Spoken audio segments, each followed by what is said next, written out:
All right, you ready to roll? Ready. All right. Yeah. Well, Mark, thank you for allowing us to come into your wonderful home with you and your wonderful bride. We've been, I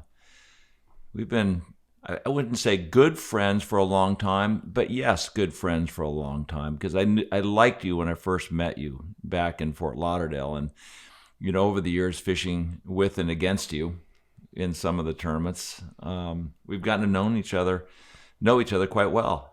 The nuances of your fishing has always been intriguing to me. And last night, when I called you, we were talking about getting together this morning about this interview. You were saying, well, tomorrow I've got to go net some mullet. And I was a little bit concerned about what time we could be here.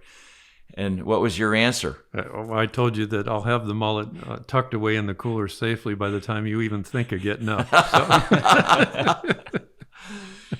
And how successful were you? We have enough for the week. Good. We got them secured. It's interesting because over the years, I think your reputation, besides being, possibly one of the best tournament winners of all types in the Islamorada area, I asked you one time, I think at breakfast, what's your favorite fish to catch?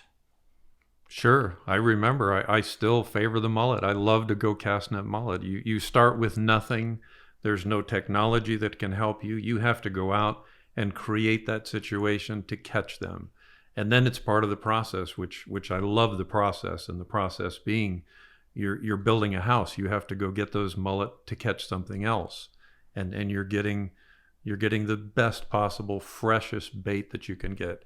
Frozen doesn't work. They're not as good when someone else gets them and you buy them, or they're in someone else's well. You create, you pave the road to your own success. That's the process that I really like, all of it. Getting crabs, getting pinfish, getting pilchards, and fly fishing, everything. It's a total package. And that's what I really like about this fishing here. And I too remember you speaking about why you used a 7-foot cast net and how finicky and persnickety the mullet were, and why you like that 7-footer. Well, the 7-footer was out of necessity because where we grew up in Broward County, the maximum net that we could throw by law was 7 foot. And back in the day, if you were caught by then the Marine Patrol, now it's the FWC, if they caught you with a net any bigger than 7 foot, they would cut it right in front of you. They would cut it from the top and make it 7 feet, cut right through the drawstrings and hand you back your net and say, here's your 7-footer. and it was done. Of course, the net's ruined. But we tried to abide by that. And the 7-footer has an advantage, too, with distance. You can't throw a 12-footer 30 feet. Right. Maybe somebody can. I cannot. Right. But that distance was extremely helpful. Right. Well, I think it would be... I think it's prudent to ask you about the timing of our world right now. It's June 1st, 2020. You've had the Keys shut down because of COVID, and they're opening the gate today. What have you seen over this last period of time with the Keys shut down? What has your fishing been like? What has your life been like down here? Well, life has certainly changed. To go out to US 1 and go somewhere, you look both ways and you still can't believe. I have to say to Marcy, am I seeing this? Are we open? There's nobody coming on your side. I double checked because there was nobody. There was nothing going on here. But to the point, the fishery, the tarpon certainly became more relaxed, but it's not like everything was jumping in the boat. We had phone calls saying, I can't wait to get there. The fishing must be off the hook. It's the time of year when it is, naturally. But a tarpon is an old fish. He's 30, 40, 50 years old, and he's not going to change because of 6 weeks. You still throw a fly, and if it's in the wrong place and you do the wrong thing with it, they still turn their head away like they always did. Right. So that hasn't really changed. There's less boat traffic, so I guess that's a good byproduct, if there is a good byproduct of what just happened. And that we're all healthy is the best byproduct, of course. Right.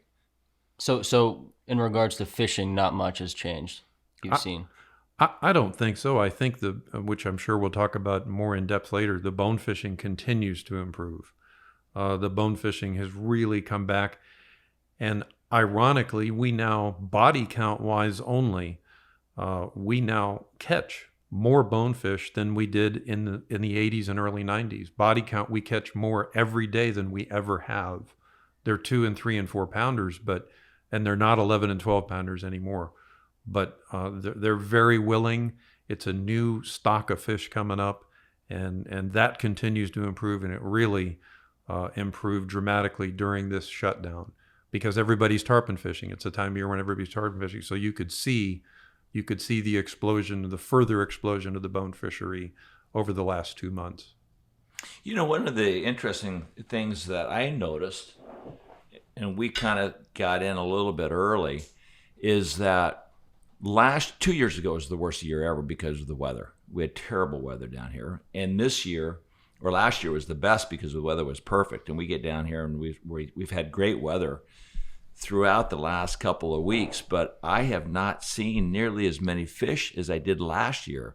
And since it was such a good weather year in February and March, do you think, but just by chance they got here, they did their thing, the worms hatched, they spawned, and they kind of moved on? I think the best thing that could happen to us annually, meteorologically speaking, is to have a severely cold winter.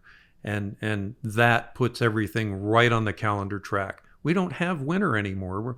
You said it. We're here in February, and it's 89 degrees every day in February. That's ridiculous. And I'm sure that it has a great deal to do with interrupting that seasonal flow of the tarpon. There's no doubt that things changed on the calendar over the last 10 or 12 years in particular. Our winters are not winter anymore. And in fact, you remember that probably our best tarpon year in 30 years was the year of the cold snap. That spring and summer, I believe the Holly record was set that year, and one of the other tarpon tournament records was set too. I can't remember if it was the Gold Cup or the Golden Fly. I think it was the Golden Fly. That fishing was phenomenal, and the cold fronts and that severe cold snap probably were very instrumental in making that happen. So there is a correlation between a really cold winter and a very fiery spring tarpon season. I think that there is, and the season will also last longer.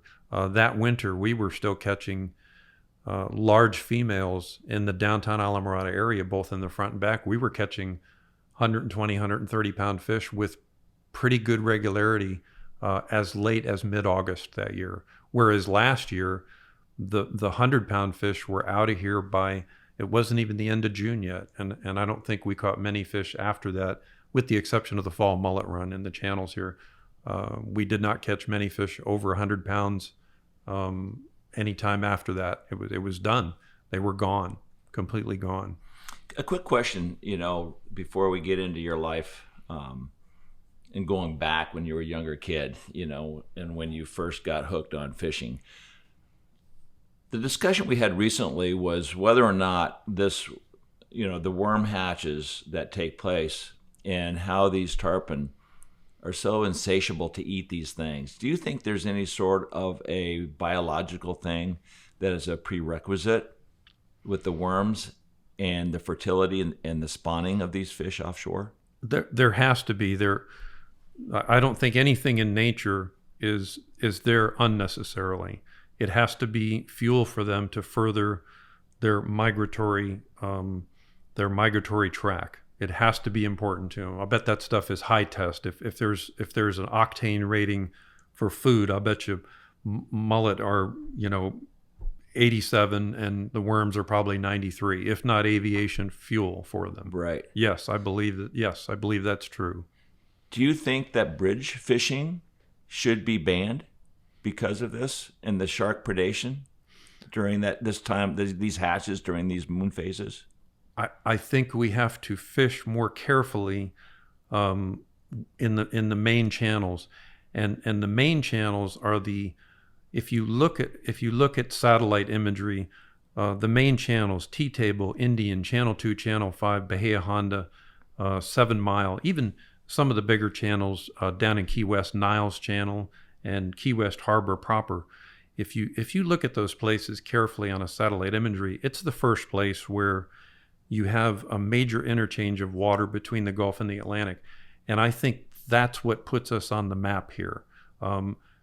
When those fish are interchanging between the fish that migrate down from Hollover and Government Cut, our classic southbound oceanside fish that are coming down here, and the fish coming from the back country that come down the other coast and through the Cape, and then some, I guess, even come up from the south or Mexico or Costa Rica. The areas where they concentrate around the channels, the way that people fish there has unfortunately evolved to chunking and chumming and carcassing, and I used to kind of feel live and let live and let that stuff happen. Everybody has to have access to these fish, but I think I've taken a right-hand turn on that. I don't think it's right to fish that way on those fish. They're doing something that has to do with congregating and meeting the right mates here and spawning, the pre-spawn to go offshore and do that. So should it be banned? I don't know how you could ban it, but maybe it needs to be regulated. The carcassing has to stop.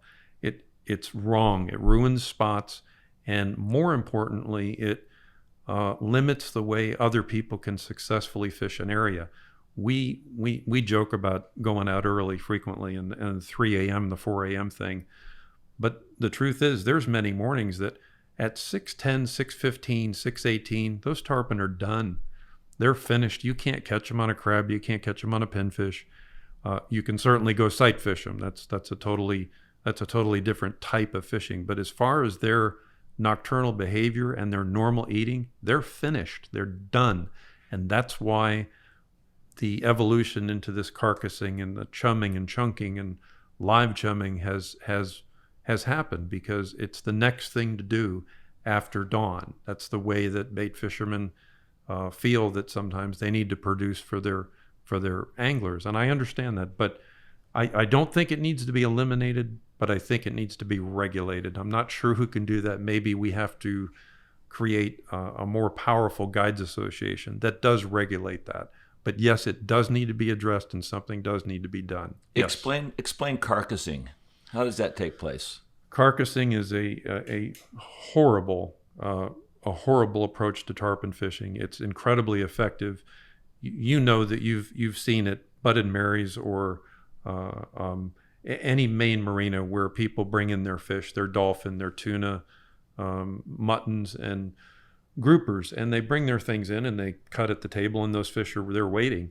And now there's more places in town that are, some of the restaurants have a little gathering of tarpon that are waiting for those carcasses. They clean their fish there, their salmon, and we have the only tarpon in the world that have a high cholesterol count, unfortunately, from all the other runoff, the French fries and everything else. But the carcassing is people actually will. There's a handful of guides here who and recreational anglers who will intercept the cleaned fish from offshore guides, mainly dolphin. That's the bulk of the carcassing, and they'll fill 55-gallon drums up with it and take it out to a spot where there's tarpon and just anchor and start throwing crap in the water, and the tarpon come. And on a daily basis, those tarpon get used to that time of being fed. Used to it is a good way to put it. Maybe another way to put it would be totally spoiled, because we have seen spots ruined.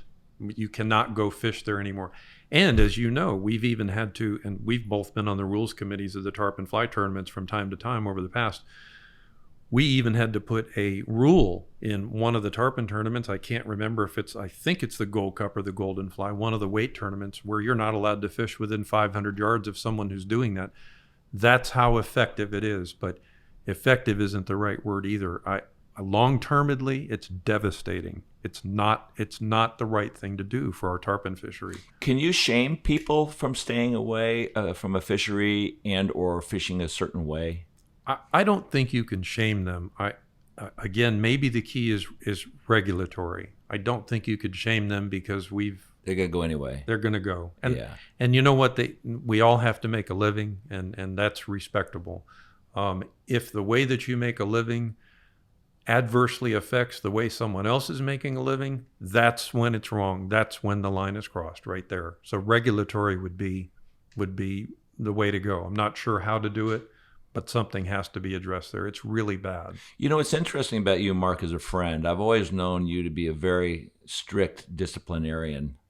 And speaking with your father the other day, he said he said that he never really had to hold you in line, in that you basically knew the boundaries yourself, and you were self-contained for the most part. And he was so proud of you for avoiding the Fort Lauderdale debauchery back in the day and all the drugs. Where did that self-inflicted discipline come from? Well, it's pretty interesting that I'll talk about Dad in a moment, but I remember, and he doesn't know this, but I think in 7th or 8th grade on a Friday night, we had some silly little grade school function, and I went to it. And I snuck a beer. Drank a beer, and I woke up the next morning at 3 o'clock to ride my bike to Las Olas Boulevard to catch giant jacks crashing the seawall, and I didn't feel good. I just felt like slow, and I remember saying to someone, I mentioned to one of my friends, he said, "Oh, you had a miniature hangover. That's welcome, your first hangover." And I don't have anything against anyone who drinks or smokes or does whatever, as long as they're not hurting anybody. That's all fine, but that moment, I knew that I couldn't do it. I wanted to be, I don't want to be 100% to go fishing. I want to be 1,000%. I want to take in every single thing that's happening and learn it in excruciating detail. That process thing again. I don't want to miss one little tiny thing, because as you know, especially with tarpon fly fishing, there isn't a tiny thing. A tiny thing is huge. Right. Everything's important. You're only as good as your weakest link. Absolutely. And I had that feeling that morning, and I was a little foggy and just, half-assedly out of it, and that's it. I never drank again? Oh no, I have goodness gracious, if we have a birthday or something, I'll have a glass of wine, but I don't do it before I go fishing. I can't. Right. I just don't want, and I'm responsible for someone's safety too, on the boat. Right. And that's paramount. Tell me about those early years of fishing in Fort Lauderdale. Oh, well, my father was as you know, his athletic background, I'll answer your question kind of circuitously, but he was a unbelievable athlete up north, and in the Minnesota and Illinois area. He was the number 2 rated passer in all of college football in his senior year, and he was drafted by the Detroit Lions. I have that actual news clipping right here. It's a little faded and you can barely see it, but he ended up not being able to play in the NFL because a few months before the season started, they found a heart murmur in him. One of the team doctor found a heart murmur, and that was it. His NFL career was over. So he moved to Fort Lauderdale, and he became a letter carrier for the Postal Service there. And he was a bicycle letter carrier on the Cordova Road, Las Olas Boulevard circuit. So he got to see that fishery in the 50s when it was unbelievable.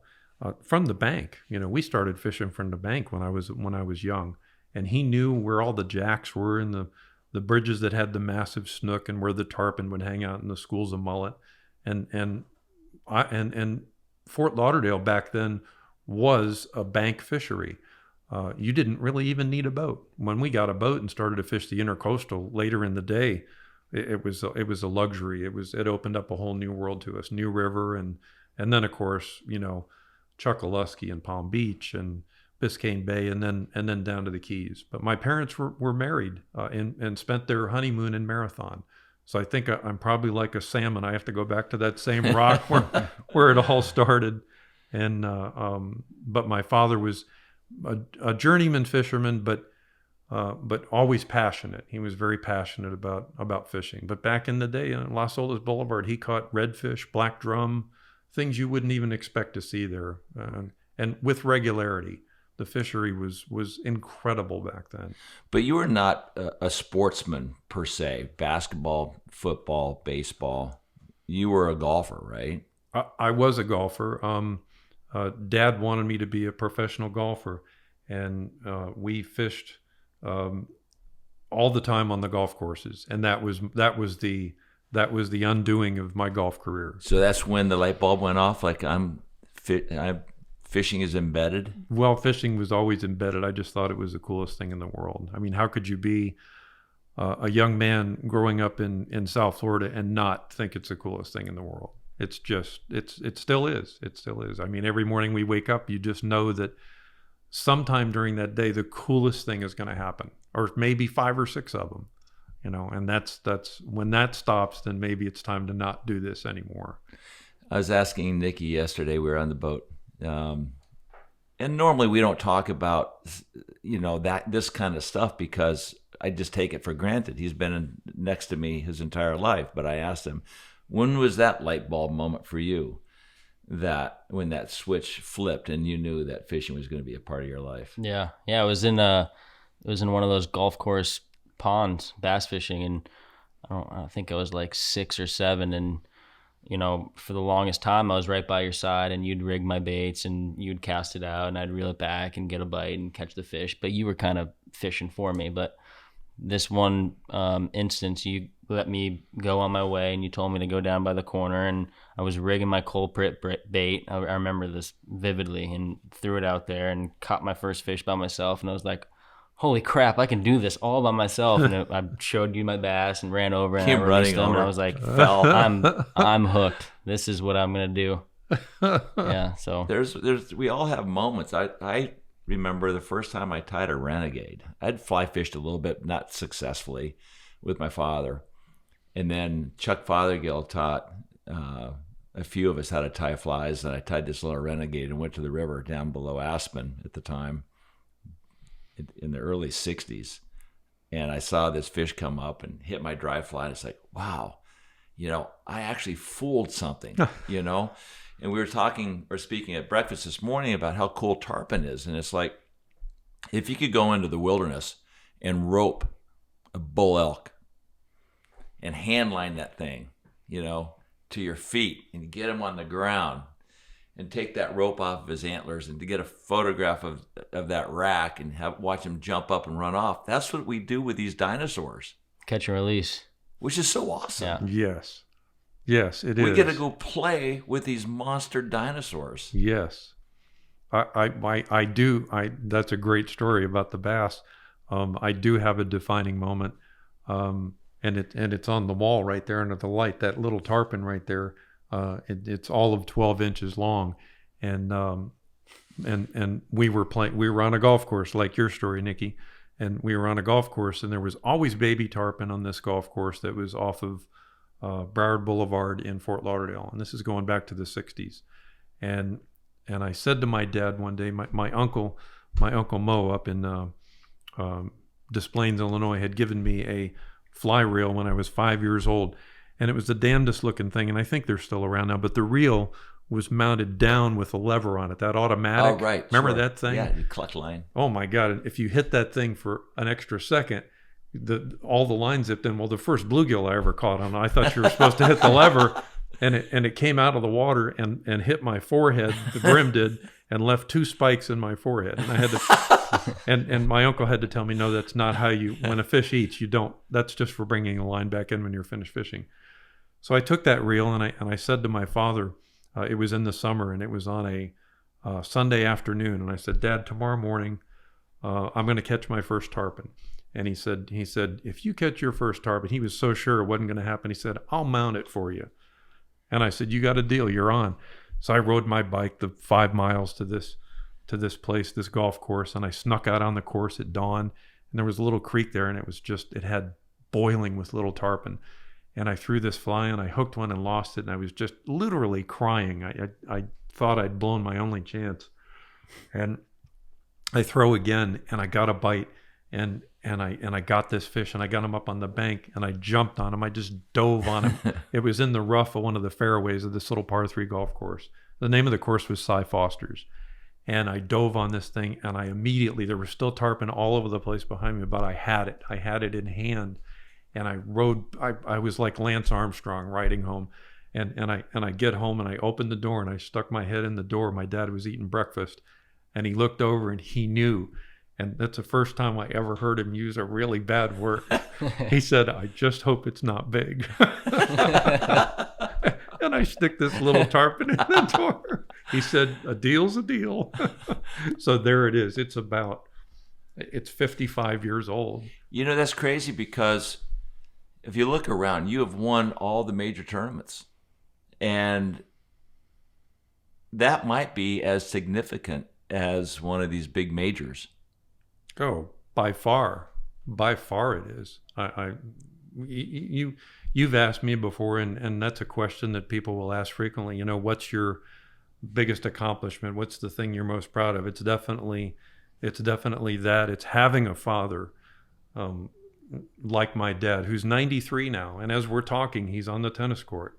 You know, which is just ridiculous, but it's having a father. And then, Randy Tao, Captain Randy Tao. For sure. Yeah, Randy and I were standing in line at a Redbone one day, and we're waiting to get checked in at Chica, and I see this redheaded, beautiful woman, and I looked at her for about 10 seconds, and I said, I can't believe how she's treating these people.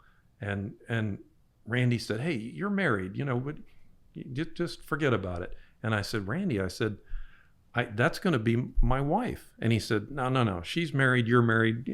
He goes, "Look, I know you don't drink and do drugs. What are you thinking? What's wrong with you?" And I said, I don't know how to explain this, but, and here we are. We've been married for 15 years, and that's the way it worked out. I don't know how to explain how I knew, but I knew. But that opens the door. Oh, that's a good segue. Very good. That opens the door to your clairvoyance. And Tim Mahaffey said that you're a savant. Okay. But taking a look at some of these stories, you have clairvoyance in the fact that you predict things before they happen. And I'm going to give this story that Tim told me, and you can refine it. But Tim said that you're going to meet him at the dock the next morning at like 4:30 in the morning. Tim said, "No, I don't want to go at 4:30 in the morning. I'm a fly guy. We're practicing for a tournament." But you demanded him to meet you at 4:30. He gets there, and you told him, "I don't know what's going to happen, but it has to do with a spotted eagle ray." Tim says he's out there fishing. He's got his fly rod, pointed out there. He's looking for a fish, and a spotted eagle ray jumps out of the water, clears his fly rod, lands, and he hears this big exhaust from the back of the boat. Whew, I'm glad that's over with. I was very glad it was over with, because I really thought there might have been an injury involved. I knew it was going to be close. I had just a clear as day picture of it happening. And I knew it was going to be close. I just didn't know how close, and I didn't want to tell Tim that it was going to be really close. Might be dangerous. Yes. How'd that come to be? Where did this image come from? When did you feel or think that there was going to be a connection with an eagle ray that day? In your sleep that night? No, it's not a sleep thing. Dreams are dreams. These things are different. These things are, they're more palpable. They're more... They're far more black and white in your mind's eye. It's not a dream. A dream and a wish is different than this. I don't have the background to explain what it is, but sometimes it's good things don't happen, but sometimes, like with Marcy, great things happen. So does this happen often? Daily. And from what age did you start having these clairvoyant images? I guess as a child, I sometimes saw fish. I could see fish in a bucket or fish on a stringer, or I could see things happening at home. I don't see dead people. like Tiger, that commercial. Right. I see dead people. That's right. What? Right. What's the most profound image that came to be, and that might be more profound than that eagle ray jumping over Mahaffey's fly rod? I was in a head-on collision in 1981 with a a drunk driver who had his license was suspended, and he fell asleep at the wheel. It was right in front of Broward Community College at 12 midnight, and I was driving, and I had a pickup truck with a 11-foot fiberglass boat in the back, and this guy came. There was a policeman behind him getting ready to pull him over, and a guy came across the intersection, and it was a 45 mile an hour head-on collision. And when I got in the car to make that trip, which was only 3 miles, I could hear, I could feel and hear the impact, and I felt it, and I just said almost a little prayer, please. I know what's going to happen. I just hope I'm going to be okay, or that it happens to some object that's on the side of the road and nobody's hurt, and it happened, and yes, that was the most profound event where it ever occurred. Is it uncomfortable to have this kind of vision, on a daily basis? No, not now, but it's isolating when you're young. I just felt odd. I probably it's the reason that when our fishing's done, I like to go home and do my stuff. I don't. Right. It's not that I don't like to socialize. I just kind of avoid it. Yeah, it's very isolating when you're young because you don't really understand what it is. You don't know. You can't tell if it's normal or not. But by listening to your friends, you can tell that it's not normal. But I don't know if it's good or bad. I don't know. I think that's one reason why I always liked hanging out with you. I knew that you had something special. At the breakfasts at the tournaments, you'd always be sitting over in a corner, and I'd come over with my little bagel and hang out. I just loved to hear what you had to say. Well, I loved hanging out with you too, and it was a lot more comfortable than the end of the tournament day when we're waiting for your catch when you got in, wondering what the hell you caught and wondering how bad we got thrashed. So no, it was always the other way around. No, breakfast was a lot more comfortable than the after. No, gosh, it was always great, those tournaments. Did this sort of vision and clairvoyance, how did that translate to your fishing and the success you've had as a fisherman? Because, I don't know, you can tell me, how many Grand Slams do you have now? We have, Marcy keeps a very careful record of how many we have and where we get them and who catches them. I believe we're up to 770 now. Grand Slams. Yes. And you've won the Holly, the Golden Fly, the Spring Bone, the Fall Blown, the Del Brown. One of only 2 guides to win a bonefish, permit, and tarpon tournament. Right. Scott Collins did it with Smitty. Right. Yes. Yeah, what a combination those guys were, right? Yeah. Holy crap. Right. And only 2 anglers have done that, Smitty and myself.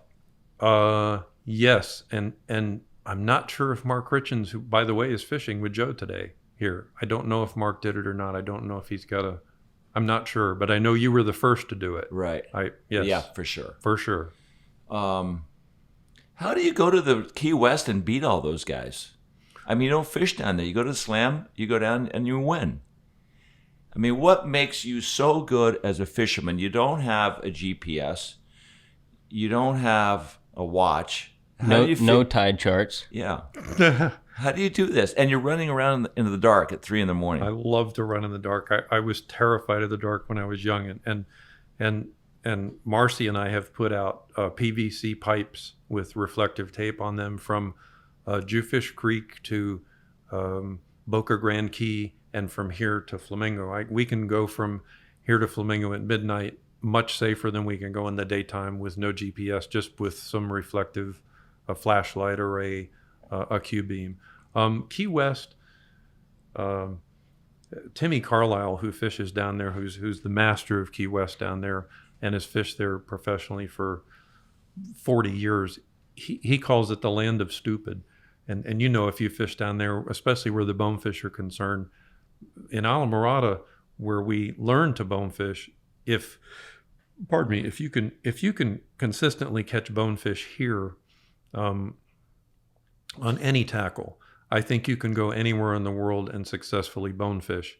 And anywhere else in the world, like Key West is almost like going somewhere else in the world. When you get past Marathon, that fishery down there is nearly virginal. There's edges and coves and rocky points down there for bonefish and permit and tarpon, of course, but mainly the bonefish that go months without getting fished. Months. That backcountry behind Sugarloaf is intricate, and those fish are relatively untouched. So I think fishing here is the land of difficulty, and you have to fish that have been pounded in Islamorada. And if you can fish successfully here, you can take that anywhere else and I think do pretty good. And the anglers that I fished with over the years who have taken it upon themselves to practice for the tournaments, they just sharpen their casting accuracy, and that makes life so much easier.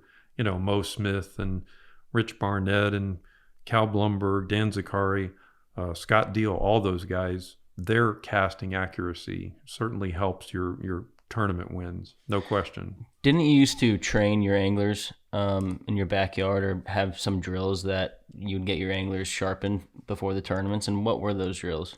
I have done that with some people. Just kind of laid the groundwork on what I saw years ago. There was a guy who was at the War Memorial Auditorium, and he had a Zebco 202, and we all had that. That was our first reel. Maybe not so much now. People start with sophisticated spinning rods now, but spinning reels. But we had that old push-button Zebco 202.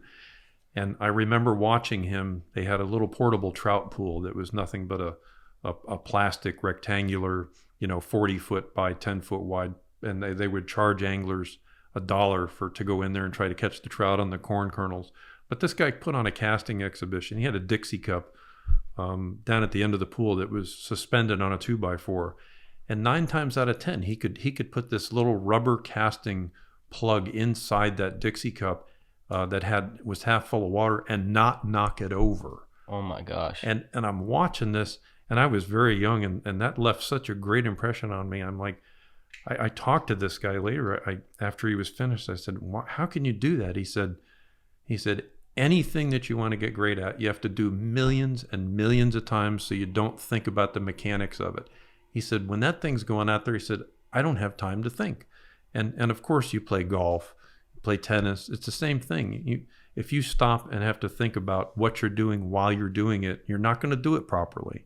You have to have that. You have to have that instinct right there. It's got to be at your fingertips. And then the moment's over with. It's finished. So when you're fly fishing or spin fishing, not every shot, you can't see the school of tarpon coming a quarter mile away every time. Or in the case of bonefish and permit, as you know, there he is. It's over. It's over. Sorry, it's over. That's how much time you have to do the right thing, but not just the right thing, the precise thing. And we laid the groundwork with some of the casters that I just mentioned. And for the ones I didn't mention, I apologize. But those casters really practiced. They took hula hoops out. Mo Smith used mechanical ducks on a pond. His son ran them, and he threw at those with fly and spin. So, here's a guy that fishes just the tournaments. He just fishes here 10 days a year, fishing against people who are fishing here 60 days a year. So how can he possibly have a chance? And that's what he had to do. That's what those guys had to do. But it's just a matter of target practice. But again, getting so comfortable with that equipment that you stop thinking. Like every great cast you've ever made, you never afterwards said, gosh, I'm glad I stopped and I put my foot this way, right, and made waited that proper, for my back cast to get loaded. Right. It just happened, and you caught the fish. And that's how, to get to the tournament caliber, that's how your fishing has to go to be successful. And those guys all took it upon themselves to do that. And they made guiding them rather easy at times because they were that good. They could get them. Yes. Let's go back to the question I asked you a second ago about no GPSs and tides. And obviously fishing is all based on current and water flow. And so one example, Mahaffey, I've got to go back to Tim because you and Tim were the greatest bone fishermen probably ever or ever will be. He was mentioning one time, he said, we're going to go on this little knuckle. and he told me that you said in a little bit there are going to be 2 bonefish. They're going to come up and they're going to tail or mud, and they're going to be significant weights. And what happened? Well, that's an old trick. You when you're in the back of the boat, you see the fish first before you start telling them what they're going to see, and then you just say, yeah, there 2 are going to come right around the corner, and in fact, they're going to be 10 feet to the right of that lobster pot. And that's what happened. No, that's not what happened. So how the hell do you do this? You're a genie. It's repetition. It's just repetition. So you had seen those 2 bonefish before? Do exactly that on that tide? Yeah. They repeat behavior more than we will ever live to. You think we're routinized in, like, when we have breakfast and what we have for lunch, where we sit for dinner? Bonefish, tarpon, and permit, if they do something different out of the box, it's the same thing they did different last time they did something different. They're always like predictable. Well, to some extent. And that's why I was saying before, that's why I don't want to miss 1 second of the educational process. I don't want to miss any of that, because those little things are so important. I mean, they're critically important in our business. Obviously, they were way more important in the tournaments. When you're in a tournament setting, it's you don't try to catch fish, you have to catch fish. You have to do it. And Tim, I don't know where he got this from, maybe from his trout fishing, but I've had a chance to fish with a lot of really, really great fly fishermen. Tim has some kind of you used the word savant before. He has some odd knack for knowing somehow exactly where that fly is laying on the bottom for the bonefish. And I've seen him do this so many times, and he moves the fly when I wouldn't. I'm pulling him and we'll stop, and here comes the big fish mudding. You know, when we had the giant Islamorada fish and the giant fish in the bay, which, by the way, as you know, it's not like catching 3 and 4 pounders. That was a totally different fishery, as different as tennis is from racquetball. Seems a little bit similar, but those big fish, you had to have not an A game, you had to have a triple A game to catch them, especially on fly. But Tim would be up there and he would just do a couple little things with the fly, and I would say to myself, "What in the hell are you doing? It's way too early, or it's way too late."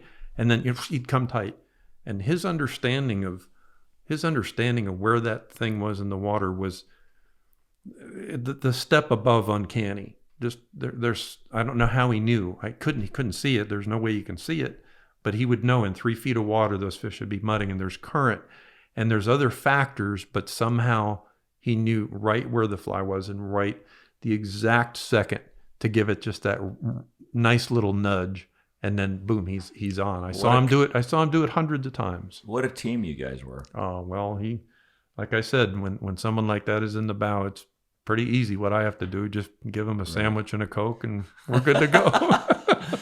He tells another story about a bull shark that grabbed one of your bonefish. Sure. Tell us that one. That was in the spring fly, and it was a big fish that he hooked that was on a ray. It was in 3 feet of water, and this was up in Biscayne Bay on one of the strip banks up near Soldiers, and he did the same thing. He threw at this ray, and I'm thinking, go ahead, move it, come on, and he moved it once, and he's on, and this fish ran a quarter of a mile, as those big giant ones could frequently do, and we fought it in and got it closer, and then it ran again. You go through that circle gets smaller around the boat. Sure. And then right in the sunlight, we saw this tremendous head weight coming. And I said, "Tim, we got a problem. He's coming." And a 200 to 300 pound shark came in right on the bonefish, and he was going to eat him. And there was nothing to do. I was up on the tower. I couldn't start the motor. I was in a place to do nothing. It was maybe 25 or 30 feet off the bow. So I just reacted, and I threw the push-pull point first, and it hit the bull shark right in the gill slits. Over Timmy's head. And actually injured the bull shark, and the shark swam to the side, and Tim said, "I felt him bump it. He bumped it. He ate it. I probably have half." And we got the fish. The fish was still paddling, and we netted it. And along the sides of it, it had a ring like almost up to the gill plates, and it was a 12-pound 8-ouncer, and it helped us win that tournament. It was one of our weights that helped us win, and it had scales missing, and we put it in the tank, and it lived all day beautifully, and we got back to Lorelei and released it perfectly alive. Swam off. So Yeah. the bull shark ate the bonefish, and you threw the push pole like a javelin. Hit him in the face. He had it. The ring of the scales where you could see the disruption of scales, and a 12-pound bonefish is it's a pretty girthulous animal, and yeah, he did. We saw the whole thing happen right at our feet, and my heart just sank. And I don't even remember, we're talking about throwing without thinking. I don't even remember throwing the pole. I got 3 times second in the spring bonefish tournament. No wonder we couldn't beat you fuckers. You, a clairvoyant, a savant, and God, I'm sure it was in there somewhere. Thank God it happened that way. Yeah. I mean, this is a crazy ass story. It's true. That stuff's all pretty true. Wild. Let's talk about tackle a little bit. You guys were fishing all clear fly lines for bonefish back in the late 90s. And I don't think many tournament fishermen today are using all clear fly lines. What kind of an advantage is that?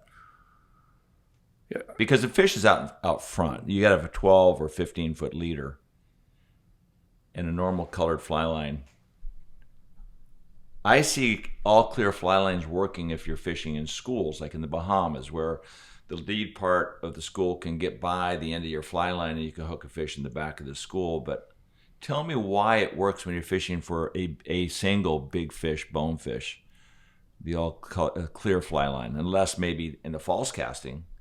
No, I don't think it helps in the false casting. But again, to the point of how good Tim was at moving that fly at the exact right second, not only did he use all clear fly line, he used like a 20-foot leader. He used a 20-foot leader, and his thoughts were, and I couldn't agree with him more. His thoughts were that when that fly is laying down, they can't hear as much of the fly line with a 20-foot leader. Right. And he was right. He was exactly right. And again, remember, this was on those giant fish. Releases.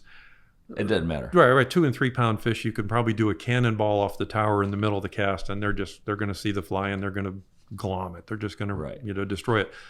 But the remember, not every single one of your casts at bonefish or permit for that matter are head on. Some of them are angular, some of them are perpendicular, some of them are over their shoulder.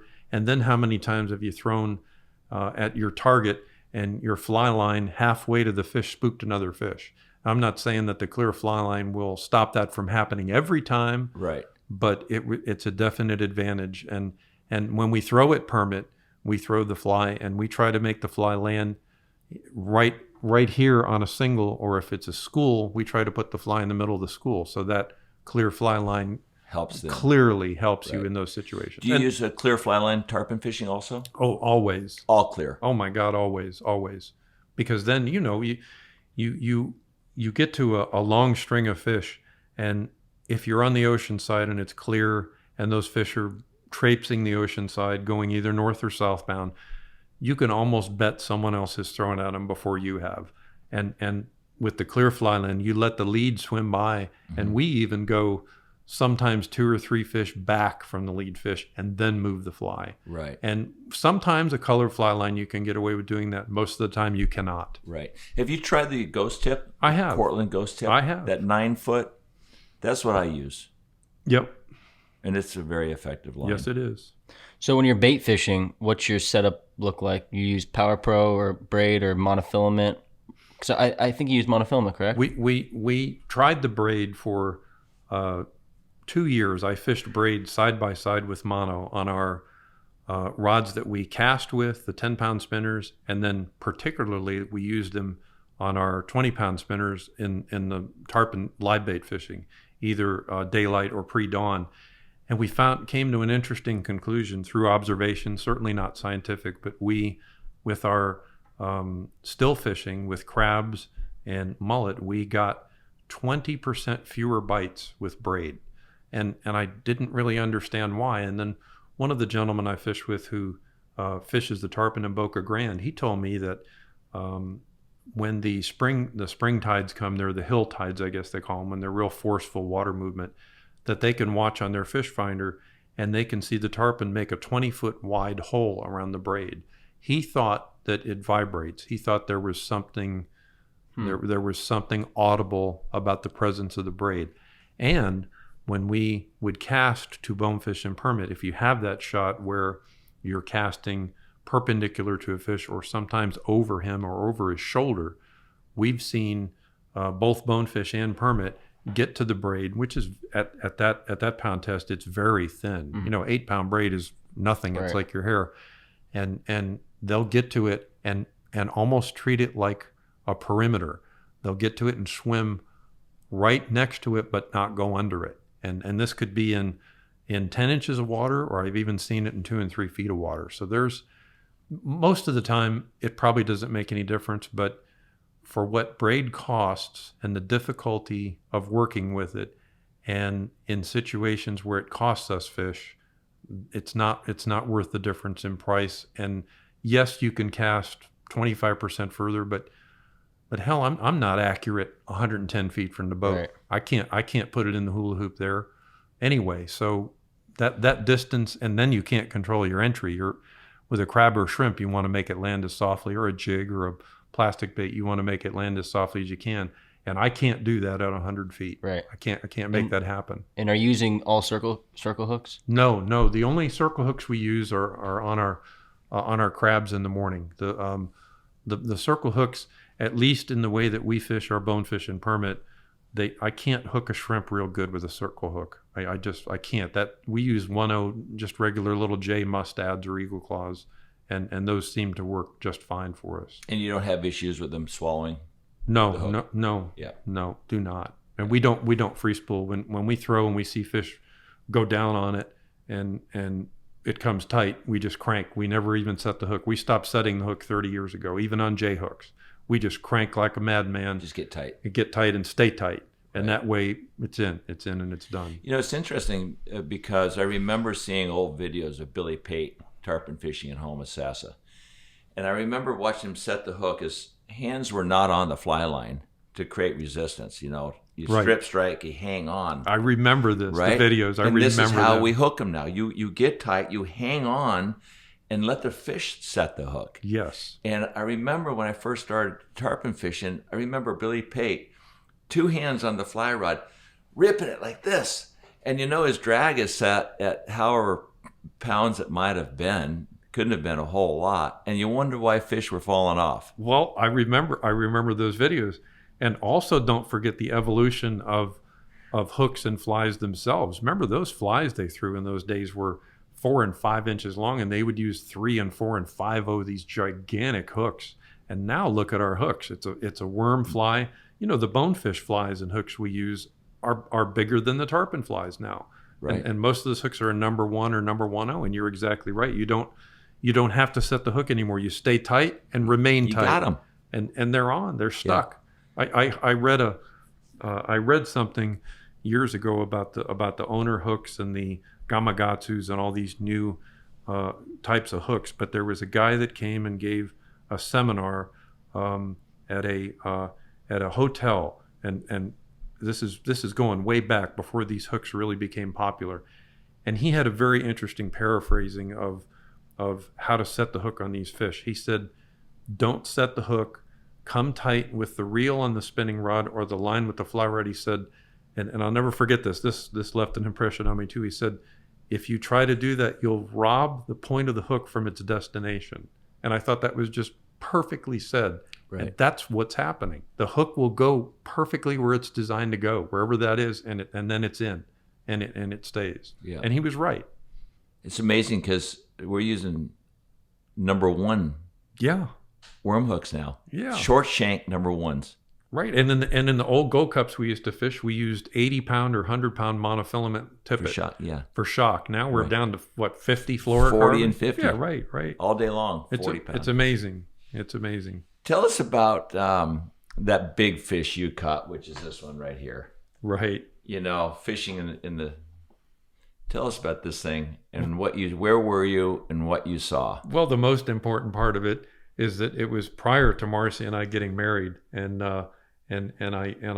we went out pre-dawn one morning and I gave her a crab that was, maybe the size of a frisbee, and just kind of hooked it on and snickered to myself, and just sit in the corner, hold this, and get her out of the way. Well, you don't want to kind of say it that way, but no, but kind of right. Let the men do what the men are supposed to do, and she came tight, and I heard this fish jump in the dark, and I said, "Wow, that really sounds like a big one." And when it fell in, it sounded like the proverbial truck falling off of the Channel 5 bridge, and I said, "That's a big fish." So we followed it, and then finally it got light. The fight lasted into light, and I looked, and I said, it's gargantuan. Its girth is, whatever, it was 48-inch girth, and wow. The fish was 7 foot something, and the one on the wall here is a fish from Pier 66 in the Intercoastal, and it's 191 pounds, and this fish dwarfed that.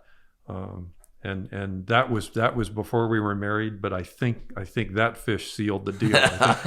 Put the hook on. I think it did it. You know what? Let's talk about your eyes for a second. Your vision, the few times we've fished, is just off the charts. I remember Nikki was on the bow of the boat. We were tarpon fishing out by Long Key Point or somewhere. Yep. And you said, "Okay, you got them at 10 o'clock. Here they come." And I'm behind Nikki. I'm sitting on the console, and I'm going, I don't see him. I remember I was on the bow, and they were coming at 10 o'clock, and it was glary and pretty windy, and you were going, "Okay, here they come, 80 yards." And I'm looking. Okay, start casting. They're coming in range, and I'm starting casting, and I don't know where to cast. I'm just kind of basing it off of what Mark's saying, and sure as crap, they come and hit the boat and spook, and I never saw them. And that happened 3 times. I had 3 shots. That happened 3 times, and I got so frustrated. I was like, "Dad, you got to come up here. I can't do this. I can't see them. You got to try." And you go, "Give me the rod. Let me see." Same thing. I said the same thing to Nikki. "Nikki, I can't do this." What is it about your eyes? I'll tell you who else has the best eyesight I've ever seen. Is Raymond Floyd. I heard that. Oh my God! Better than yours? I have fished with Raymond since about 1980, maybe even a little earlier than that. And there was never a time when we're in the boat and even now, I still fish with Raymond. If you see something before he does, you say, "Okay, 1 o'clock, 80 feet." He said, "I got him." And Ray tells the story that, as you know, at the time, he was the oldest winner of the U.S. Open. The last time he won the Open, he was the oldest winner. And he said, "Something's wrong with my eyes." And he went to the doctor. Maria sent him to the doctor. And he loves telling this story. And he said, "I go to the doctor and I get in there, and the doctor says, 'Well, let's look at the eye chart down here.' And he said, 'Come to the hallway.' And they go to the hallway, and the doctor says, 'Raymond, I want you to read the lowest line on that chart.' And Raymond says, 'Okay, made in Chicago.'" The doctor says, "No, he says, "You ain't seeing that." And Raymond says, "Made in Chicago." And it was of course, it's the little thing at the bottom, where the damn poster was made. That's crazy. Yeah. Oh my gosh. He's sick good eyesight. Just incredible. What, where do you see fishing? Everybody talks about the good old days. Where do you see fishing in the next 10, 15 years? Well, I think the kind of fishing that we like to do has definitely seen its apex and its heyday. I maybe from 85 to 95, maybe a little longer than that. It was at its highest point. It was the most popular it could be here. I don't know if we're going to see that again. I'm hoping that with the bonefish coming back the way they are, that we may get to see it again when they start to get big. But it doesn't get easier every year. It gets more difficult to produce numbers of fish that bring people back here. And that's merely from a guide's point of view. It's that gets harder to do every year. It doesn't get easier. Maybe it's a function of age. Maybe it's not. Maybe the fishery is changing a little bit, but we do. My goodness, how lucky are we to live where we live? We get the other fisheries too. Like we have the park. Thank goodness for the park, and we have the Gulf. the mackerels, and we have all the other things that we've added to our list of things to do here now. Not just bonefish, tarpon, and permit.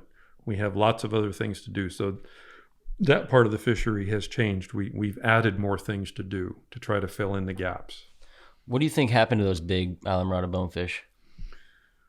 Boy, that's $1 trillion question. I was fortunate enough to do some projects with some of the most knowledgeable people on bonefish in the world, and that's Mike Larkin and also Dr. Roy Crabtree, who also knows a thing or two about tarpon.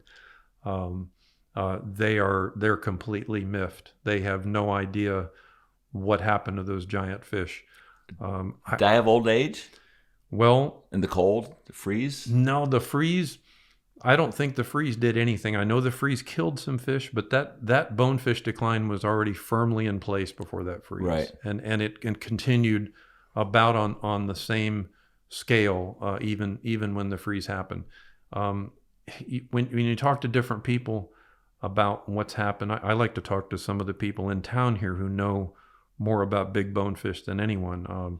I've talked to Timmy Klein. I've talked to further back Jimmy Albright and Jack Brothers, and they thought that the survival rate of bonefish that we caught and released was very, very low. They thought that it was less than 10%.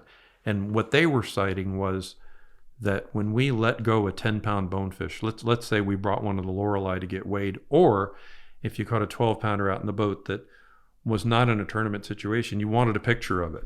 And you did your best to handle him, with great care because you didn't want to injure him. But the fact remains he was out of the water, and you put him back in the water and he'll swim away. But what happens in the next 30 minutes? He's exhausted. And I remember Jack Brothers pointed this out. He just said, those fish they'll swim out in a channel or out in a basin. And he said, they're dead.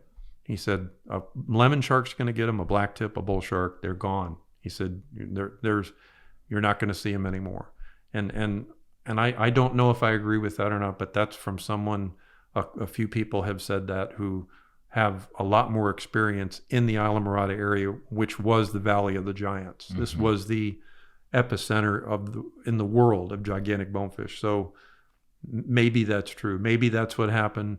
But I'm sure, like with every declining fishery, that there's a long list of factors. It can't just be one thing. It has to be 20 things, and probably 19 of them we're not even aware of. So I don't know the answer to that. Right. How often do you see a 10-pound bonefish in the flats around here? Not very often anymore. Probably more in Biscayne Bay. We see more 8, 9, 10, and 11-pound fish in Biscayne Bay over the last 3 or 4 years than we do here. But Nikki, the other part of that is, because of the low percentage of finding one, we don't go look for them anymore either. I have 8 hours of someone on the boat, and we have to go catch some bonefish at least part of the day if we decide to do that. So I can't go looking at those spots for one shot or 2 shots. That's right. That's right. Tell us about your early morning rituals. Give me a day in the life of fishing with Mark. It's pretty boring. I don't think so. Well, it starts the night before when I go to bed at 7 o'clock. If I make Final Jeopardy, it's a big night. It's a huge night for me. I wake up at 3 and then do my emails and work out and get everything ready. And we try to leave the dock. Almost everybody who leaves the dock at 5 eventually wants to go at 4:30, and then they eventually want to go at 4, and they try to back it up from there. But because the fishing is so good? Well, the tarpon is nocturnal. They feed at night. That's when they bite. Other than a worm hatch or the mullet run, here's a question to think about. How many times have you been around tarpon that were feeding in the daytime, other than those 2 situations? And the answer is almost never. No. Right. They're traveling. Or you'll see them. That's right. And if you make a good enough shot, you can still catch them. But there's something. One of the senior guides here, who's caught thousands and thousands of tarpon at the midnight hour, Vic Gaspeny. Vic calls it the greatest show on earth. He says, "Don't miss it." He says, "You got to be there for it." And listen, some mornings, if there's a thunderstorm around or there's something anomalous in the weather, we don't get a bite. But 90% or more of the mornings we make some kind of good contact with them, and then some mornings it sounds like a shooting range out there. It's unbelievable, just unbelievable to be there. Vic called them night dumb. He said the tarpon are night dumb and dark dumb, and he said don't miss it. It's the greatest show on earth, and he's right. He's right, and it's also the greatest way to get your slam started. If you have a couple tarpon out of the way before 6 a.m., you're 2/3 of the way. You got to go. The day hasn't even begun. Yeah, right. And people are still eating breakfast at the Turtle, which is fine. That's great. You don't want them on the water. No, they're getting in your way. Well, no, but it's a fishery it's a very unique and incredibly productive fishery for tarpon. Incredibly productive. And also, too, in that hour of the night, you get to see some interesting things over flamingo, from what I understand. Oh, goodness gracious. Yes, we have. So tell us about your experiences with UFOs. Sometimes I'm reluctant to talk to folks about this. They kind of make sport of it. But then sometimes I'll talk to people and they'll say, hey, let me tell you what I saw.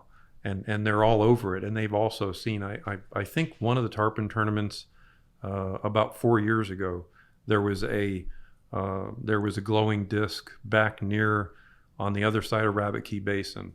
And just about the first two flights of people that went out, certainly the 545ers, they saw it.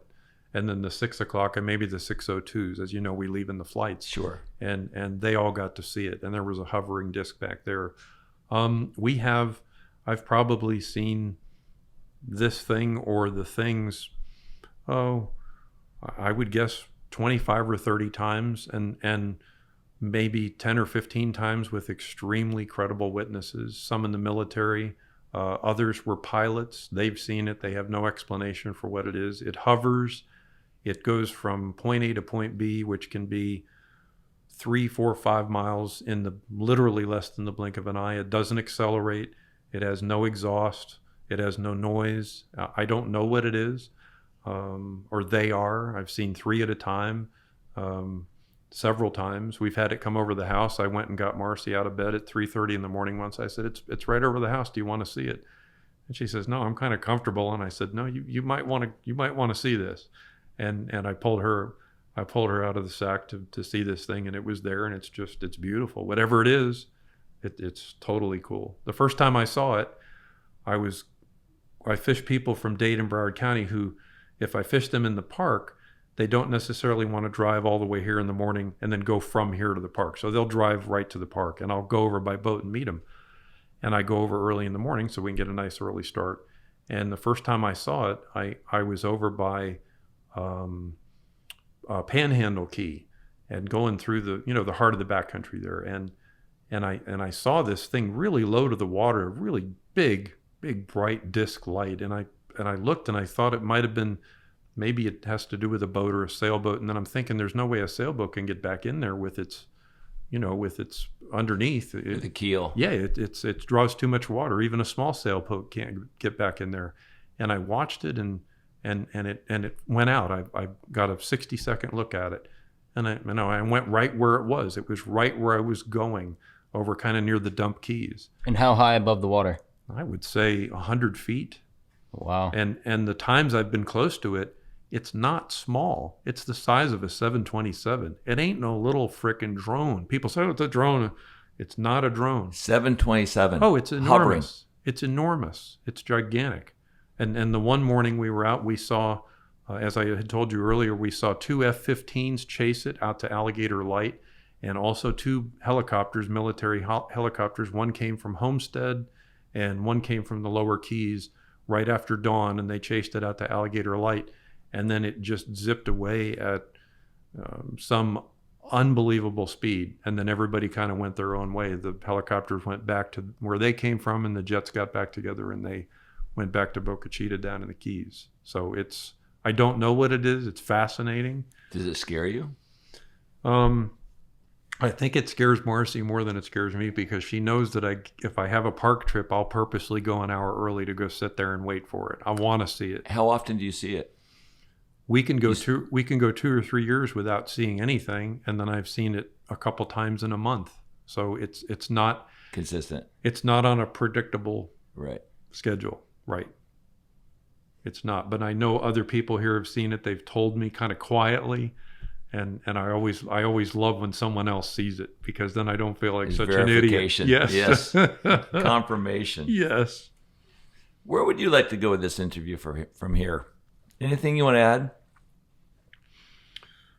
Oh gosh, I guess just maybe about some of my fishing heroes. The first book I ever read in my life was a Joe Brooks book about saltwater fishing, and I never got to meet Joe, and one of my dear friends who was the second owner of Bud and Mary's, Jack Kurtz. Jack Kurtz knew Joe Brooks very well, and Jack got me my very first charter back in 1977, which I'm always grateful for. And he since sold the marina to Richard Stanzik. But I got to meet Kurt Gowdy through Redbone, and I was just as awestruck as I've ever been in my life. I walked up to Kurt and I said, Mr. Gowdy, I fish because of your show, The American Sportsman. I watched it. I couldn't wait to spend my whole life doing this. And he put his hand on my shoulder, and he was so gracious. And he was the MC of our events, if you remember, so right. Several of our events. Sure. And even later in age, he had that voice. Oh my God, the broadcaster's golden voice, just unmistakable. But he was so gracious. And he said, I can't tell you how many people have told me that and what it means to me to hear that from anybody. He said, and he was there. He got to hand us awards at the podium, and right. You're talking about defining moments in your life. Holy crap! I mean, I'm standing next to Kurt Gowdy, and he's giving me a trophy, and I'm like, you got to be kidding me! This is the greatest moment of my life in my fishing life right now. So those kind of folks, and then I got to meet and fish with Pfluger, with Al, and Al is the bar of a gentleman that needs to be set, and he set it in our industry. He is a gentleman's gentleman. He's kind and gracious, and what a walking encyclopedia of our fishery. He knows from bluegill to blue marlin in the state of Florida. He knows arguably more than anybody knows about Florida's fishery, and he's just such a nice guy. Humble. Oh, so humble. You showed me your little pouch that Flip had given you. I have a gaff. I have a hand gaff that Pfluger gave me that he and Jimmy Albright used on Tarpon, and it's wow. Just like it's a prized possession. It's a prized possession. I asked Al years ago. We were talking about the park. I said, Al, how long have you been fishing the park? He said, I said, I've been fishing it a long time, really essentially since the late 40s and 50s. And I said, what was fishing like at the park back then? What was a typical day at Flamingo like? And he said, well, buddy, let me tell you, we would catch 5 redfish, 3 snook, and a tarpon. And I'm thinking to myself, well, that's not a very good day. I said, Al, that's not very good. He said, no, that was standing at the seawall before we put the boat in.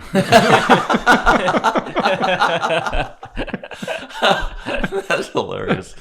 And did you ever get a chance to fish with Al? No, I've met him at some of the events up in Fort Lauderdale. Right, and Al's a world traveler. He's a hunter of the world, and if you ever got to go on the boat with him, we have a peanut butter and jelly sandwich and some potato chips. Al opens the cooler and he has lunch for everybody. He's already planned this out, and he brings this tinfoil out, and it's about 11 o'clock in the morning, and he says, I'm hungry. He says, let's eat. So we stake out, and he opens this tinfoil. He says, hey buddy, how about some rhinoceros testicles from Uganda? And I'm looking. He says, a little salty but delicious. Sounds like Steve Ranella. Yeah. But Al is certainly one of my fishing heroes, and I've watched him fight fish. And the very first time we fished, he hooked about a 50-pound tarpon on fly, back at the Petersons, and he goes up to my tower, my forward tower, and he sits down, and he's fighting this fish. And I'm running the boat and, trying to do a good job. I'm watching Picasso paint, for Christ's sakes, Right. and he's about 6 minutes, and the tarpon is laying on its side, and it's done. I'm thinking to myself, I didn't see him do a damn thing. I didn't see him do anything up there. We're doing this sideways shit and, behind our back and pulling on the line. And Al was just sitting there. And you talk about a picture of efficiency. He's doing all those things without doing anything. Right. And It's the like fish the rope-a-dope with Ali. Yes. It's on its side and it's done. It's not like if you touched it, it was going to explode again. It was done, finished, and it just looked to me like he didn't do a damn thing. And he was that efficient, and just a joy to be with him and listen to him, but more to learn from watching what he was doing. Just really, really subtly tremendous, subtly great, really, really good at what he did. Did you have one specific mentor that really helped you become the guide you are today? Persistence and solitude and repetition, I guess, I didn't have one. I didn't have one. The nothing against the Islamorada area, but years ago when we first started coming down here, it wasn't exactly open arms. Yeah, they didn't really give information very easily. It wasn't even the information. It was you're they called us the effing Fort Lauderdale trailer guides. They called John Donnell, Bob Branham, that crew. They nobody, and Kenny Collette, they hated us. They couldn't stand us down here. And maybe rightfully so. Maybe we were coming down here in an area that was kind of a clique and a group of guys that, probably were protecting the Islamorada area, and that's fine. I understand it. But we had our tires flattened at Lorelei, all 4 tires flattened. The first major tournament I fished was a bonefish tournament in the 80s, and I was with Scott Deal, the owner of Maverick, of course, who I'm eternally grateful for also helping me structure, what career I have. He's been unbelievably generous and gracious, and also one of the great fishermen ever, with all tackle, with everything. But we got back to the parking lot on the last day, and all 4 of the tires on his, they thought it was my truck, but all 4 tires were flattened. And I remember in the old days when we didn't have caller ID, we just had a stupid answering machine with a tape recorder on it. I had death threats years ago when I first started working down here, and it wasn't welcome. It wasn't, open arms and welcome to the Florida Keys. It was a lot different than the sign said up there. When did you first feel like you were welcomed, or that you had been, I would say, Accepted? Yeah, accepted. I'm not sure about accepted. I still feel like I'm kind of. You're not a conch. So you're never gonna get there. I think you really have to be born here to be a true conch. I don't feel like I'm a conch, but I mean, we've directed every single energy and every single dime in our life to be here, to be doing this. So there was not a defining moment when I was accepted. There wasn't one. And many people think that the backcountry in Biscayne Bay better than anyone ever. So of course you're accepted. Well, that's why they're not going to accept Yeah, They came down here and they Good kicked their point. asses in all the tournament for the last 30 years. Well, there's not a day when, if we go out and get groceries or whatever, Marcy and I drive down this street and see where we live, and we just literally get teary-eyed every day. We're so grateful to be here. Yeah. I mean, it's ridiculous where we live. And for us too, we're transients. We come down and fish for 5 weeks every day, every May. And, we were out in the ocean yesterday, and it was beautiful. And we've had some tough fishing. We were breaking tackle and breaking fly lines and breaking reels and breaking all kinds of stuff. And there was carnage. And we could have gotten really frustrated. And I told Nikki, I said, look around. Look at the reef out there. Look at the light. Look at the sand. Yeah. Look at these fish swimming by. The rest of the world is absolutely upside down. Yeah. And it was a pinch me moment. Like, you know what? My brother's got cancer. Oh, You know. I'm sorry. So I don't know. I didn't mean to do that, but anyway, it's like the rest of the world is upside down, and here we are, really living a wonderful, beautiful life in an unbelievable environment. Yes. It's paradise. I lost my mother to pancreatic last year, and so. Well, we're going to end this conversation No, on a happy note, we not are. a bad note. No. This is a great, wonderful life we're living. It is. And have you in our lives, Mark, is really a treat. Well, It's a real honor and a privilege. I'm honored to be here and humbled to be sitting here with you guys and appreciate this opportunity so much. Thank you for being in our home. Thank you. Thanks, Mark. Thank you. Thanks, Nick. You demand. You guys are the man. When I saw his West Side Story.